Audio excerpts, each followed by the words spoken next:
నమస్తే అండి, welcome to Praveen tech tips. ఇవాళ వీడియోకి వచ్చేసరికి అయితే రియల్మీ C75 5G స్మార్ట్ ఫోన్కి సంబంధించిన పోస్ట్ ఇంప్రెషన్ వీడియో తీసుకొచ్చాను. చిన్న రిక్వెస్ట్ అనేది ఛానల్ సబ్స్క్రైబ్ చేసుకొని లేటెస్ట్ అప్డేట్స్ కోసం. మీరు ఆన్ ద స్క్రీన్ మీద చూసుకుంటే స్మార్ట్ ఫోన్ యొక్క ప్రైస్ చూసుకోవచ్చు, 13,000 రూపాయలకు వస్తుంది. మంచి స్పెసిఫికేషన్స్ అయితే కనిపిస్తున్నాయి ఇక్కడ.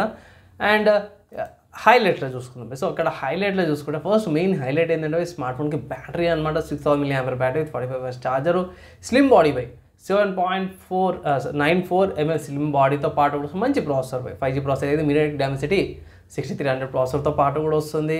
అండ్ మిలిటికేట్ సర్టిఫికేషన్ 8NS సర్టిఫికేషన్తో పాటు వస్తుంది. IP64 రేటింగ్, మంచి డిస్ప్లే 120Hz రిఫ్రెష్ రేట్తో పాటు కూడా వస్తుంది. కెమెరా కట్అవుట్ కూడా చాలా బాగానే అనిపించింది నాకు. వెయిట్ తక్కువ ఉంది, బ్యాటరీ కెపాసిటీ ఎక్కువ ఉన్న వెయిట్ తక్కువ ఉంది, 190 grams వెయిట్తో పాటు కూడా వస్తుంది. 45 watts ఛార్జర్ కాబట్టి మ్యాక్సిమం తొందరనే ఛార్జింగ్ కూడా అయిపోతుంది అన్నమాట. సో మంచి రెసిస్టెన్స్తో పాటు వస్తుంది. వాటర్ పడ్డా సరే కూడా ఏమైతే లేదు, అంత కూడా బాగా స్మూత్ ఎక్స్పీరియన్స్తో పాటు కూడా వస్తుంది అనమాట. UI కూడా చాలా బాగానే ఉంది, రియల్మీ UIతో పాటు కూడా వస్తుంది అనమాట. సో అంత మంచిగా ఉంది కానీ ఇంకేందన్న దీంట్లో అంటే ఇంకో మంచి విషయం ఏంటంటే ఏఐకి సంబంధించిన ఫీచర్స్ కూడా దీంట్లో చాలా బాగున్నాయి.